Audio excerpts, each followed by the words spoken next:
17 years old, almost 18. And I remember just before a Christmas parade, I was out in the driveway and I noticed right over here, like it was a little bit dark. And I said to my dad, Dad, I can't see anything over here. He just looked at me and said, okay. And then over the course of the next week, it just kind of moved over and got darker and darker over this way. But really, the first one could have been a whole year before, when I was 16, almost 17, and I had this really bad headache that it just felt like somebody was crushing my entire head. It was like a lot of pressure. And I had increased intracranial pressure, and they had to do a spinal tap to lower the pressure, remove some of the fluid. And they actually had to do that 2 or 3 more times over the next year, and it kind of resolved on its own. The beginning of my MS journey, if you will, I was super fatigued. I didn't do a whole lot.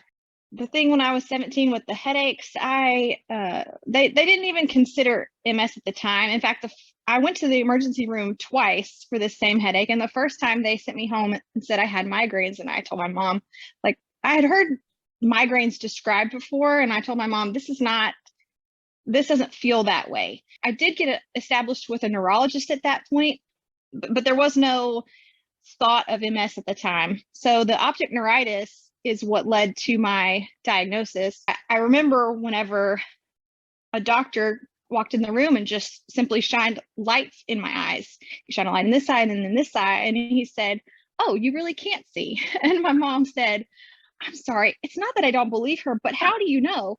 And so he could see that my eye wasn't functioning properly.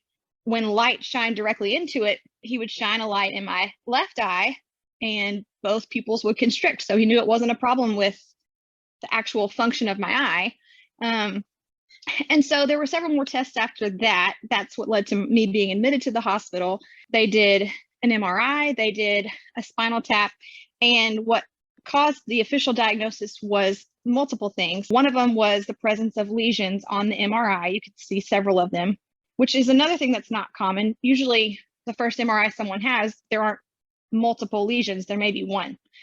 And then that was most important was the presence of oligoclonal bands in my spinal fluid. And that is what ultimately confirmed the diagnosis of MS. After that, I was admitted to the hospital for about a week, and I was receiving IV steroids to help with the inflammation in my optic nerve. But the medication to manage my MS, I started out on beta-seron. I started this medication the week before my 18th birthday. That's when I started it. And I remember being so upset. I just thought to myself, I'm going to have to get a shot every other day for the rest of my life. A few months later, I moved away. I went to college and I was having to give these injections to myself. Now with those medications, there are auto injectors that make it a little bit easier. But at the time, that wasn't an option for me.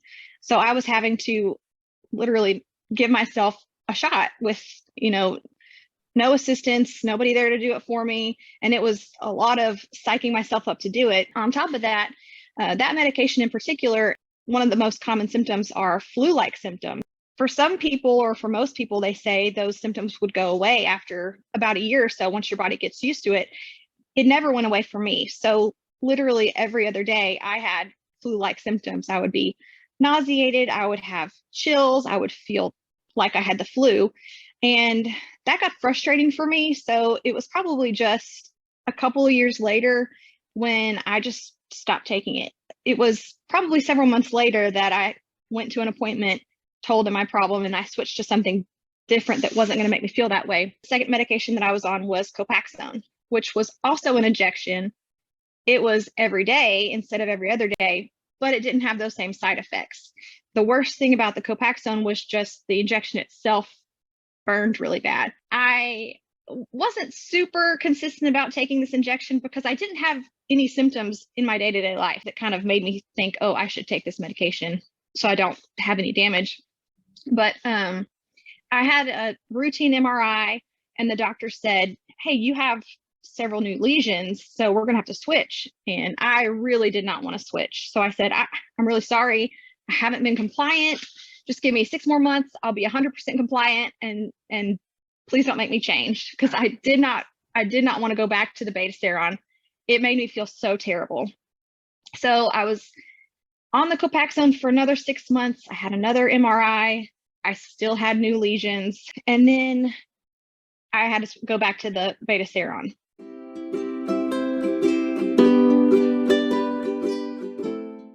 I was not on anything for my entire pregnancy, and then for a year following that while I was breastfeeding. And then my doctor wanted me to switch to something different, not because my disease had progressed anymore, but because it's just been several years and there are a lot of newer medications that are more effective.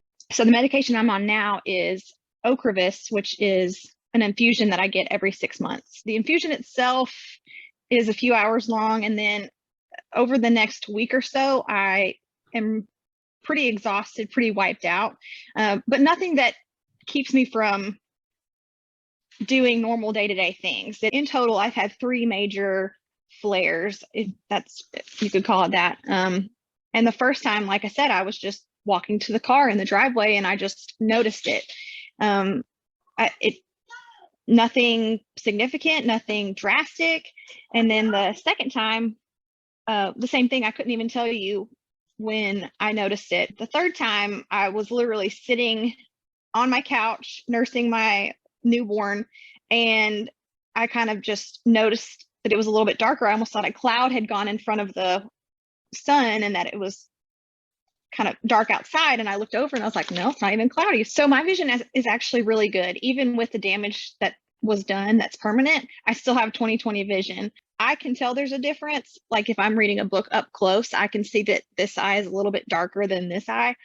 I still have freakishly good vision, according to one doctor.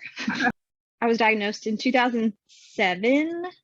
I was a high school student. I graduated shortly after that. And then I became a nurse a few years later and was a nurse for a few years. And then I got married and was still a nurse as I was married. But then a couple years ago, I had a little sweet angel baby boy. And so now I'm primarily a stay-at-home mom. I still work as a nurse occasionally, but mostly stay at home with my little angel child. I run almost every day. I ran almost 6 miles today. I don't know why. It's because I'm crazy, I guess. I know. And I ran 2 5Ks whenever I was pregnant, and nobody knew I was pregnant yet. So I'm pretty active. I at least get 10,000 steps every day. That's my goal.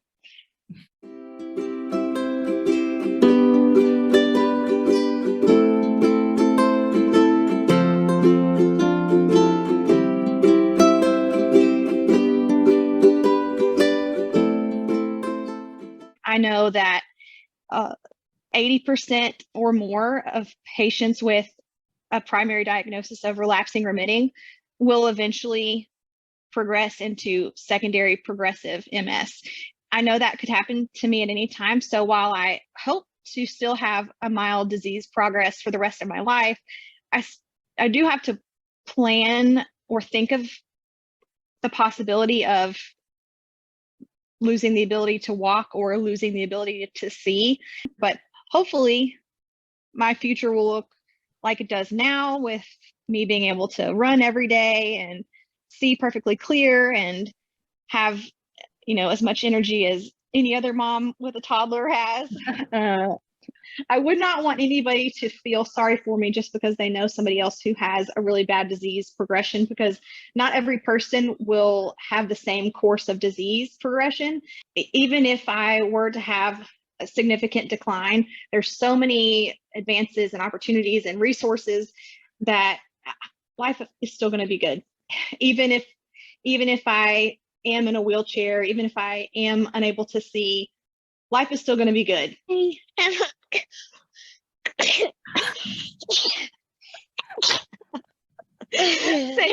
have a good day. Have a good day. Say bye-bye. Bye.